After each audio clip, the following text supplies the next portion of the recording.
What's up, guys? Today we are making homemade Mongolian beef. Mongolian beef is one of those amazing takeout dishes that everybody loves, but when you make it at home, it lets you serve it up nice and hot straight out of the wok or pan, and it also lets you customize it in ways that you just won't get anywhere else. So let me show you how to make it. All right, guys, let's make Mongolian beef. Great stuff right here. So the first thing we want to do is marinate our steak.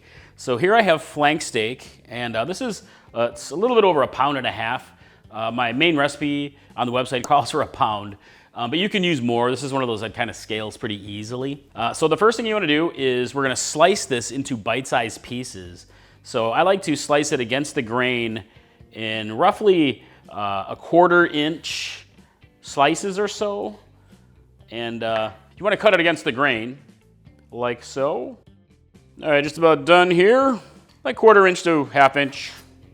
All right, then once you got them sliced, you're gonna go ahead and just cut them into more bite-sized pieces. Really to your preference. All right, just about done here. Got my flank steak all cut into bite-sized pieces. All right, next step here is I'm gonna move this over into a bag. You can use a bowl as well for like the marinating and stuff. But I'm gonna use a bag so I can massage it all, the marinade into the meat. And you can use other cuts of meat for this. So I'm using flank steak, which is pretty commonly used.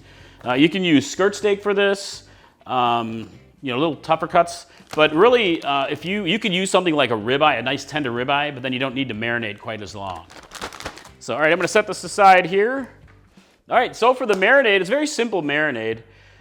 We have here about a tablespoon of soy sauce, and I have a tablespoon of vegetable oil. I have 2 tablespoons of cornstarch, and I have 1 teaspoon of baking soda. So baking soda is going to help tenderize the meat. So you can use a whisk or just kind of stir it all together, get out the lumps. All right, got my marinade all mixed up here. Next, we're just gonna dump it right into the bag. Here we go. All right, we gotta get this all mixed up, so we're gonna massage it all into the meat here. You could also add a little bit of salt if you want at this point, but the soy sauce usually is pretty salty, unless you're using like a low sodium. So I would, only if you want to taste. All right, look at this. Amazing. All right, this is all massaged into the meat here. I'm gonna go ahead and seal it up, and then we will refrigerate it. You wanna marinate for at least 10 minutes, but you'll get way more flavor penetration and also more tenderization of the meat if you marinate for 2 hours, or really overnight is great. You can also start it in the morning. Like a lot of times I'll get this going in the morning. Doesn't take a lot of time, and I'll let it sit and marinate the whole day, and then I'll cook the dinner at night. So. All right, I'm gonna marinate this, and then we'll be back in several hours. All right, the next step is to make our sauce, and this is a very, very simple sauce. So here I have a 1/4 cup of beef stock, and I have 2 tablespoons of brown sugar, and I'm gonna do a 1/4 cup of soy sauce. And if you wanna make it extra saucy, you can use a little bit more of the liquids, but don't go too crazy. And just whisk it all together. All right, so I'm gonna set this aside, and then we will set up the cooking station here. All right, guys, I have my cooking station all set up here. You're gonna wanna get a wok or a large pan, heat it up to medium high heat, and we're gonna add 1/2 cup of vegetable oil. It's a lot of oil, but we're basically gonna be doing some frying here. And also, we need some cornstarch, so we're gonna coat the beef in cornstarch before we fry it. You can use about 1/2 cup or so, pretty much just whatever as needed. Just gonna add a bunch to my bowl. All right, the oil's nice and hot. So next step here is I'm gonna go ahead and coat each piece of beef just very lightly in the cornstarch and tap off any excess. And I'm gonna go ahead and set it into the oil, and we're gonna let it fry for about 1 minute per side. And we'll do this in batches because you don't want to overcrowd the pan. All right, after about 1 minute or so per side, you'll go ahead and move the beef to another bowl We're gonna add it back in later. But let me go ahead and finish this up. All right, next step is I'm gonna go ahead and dump out all of this. I don't need any more of the oil. Just gonna move it into like another bowl or just dump it. And I'm just gonna wipe my pan out a little bit. All right, I got my wok heated back up here. I'm gonna add a bit more oil. Let that heat up for just a second.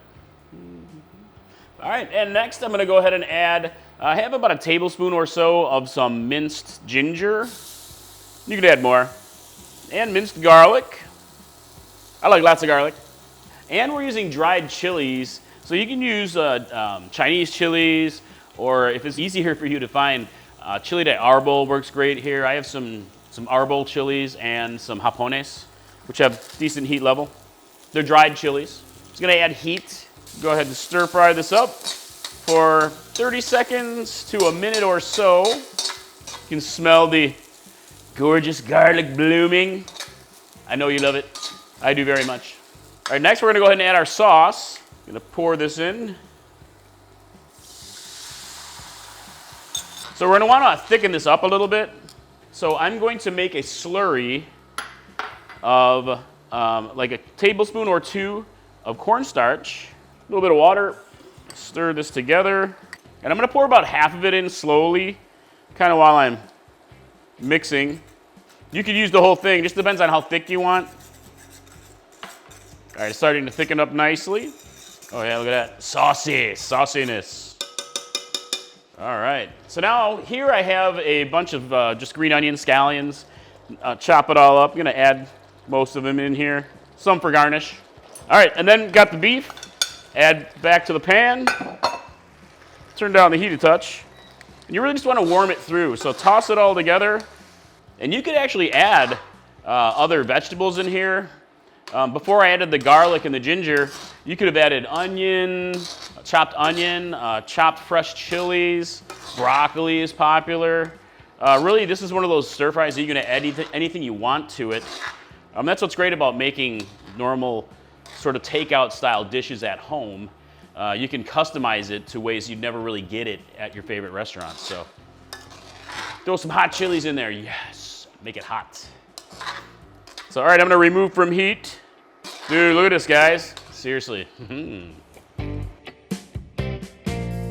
When you're ready to serve, you can serve this over rice, which is pretty normal, but it's also great with noodles. If you ever have a Mongolian beef noodle stir fry, absolutely delicious, but rice is awesome. So, all right, man, let's give it a taste. All right, best job in the universe. Oh yeah. It's like velvety, nice and thick, not too thick sauce. It's just amazing. I mean, this is such a fantastic dinner. This whole thing's gonna be gone in about a minute. You're gonna love it. That's it, guys. That's how you make homemade Mongolian beef. Nice and delicious. If you guys are looking for any other amazing recipes, boom and boom right here popping up for you. Hope you check them out. And hey, I'd love to hear what you think of the recipe in the comments below. And I'd love to hear how you're gonna spice yours up. So, all right, I hope to see you in the kitchen next time. Mike from Chili Pepper Madness. Bye.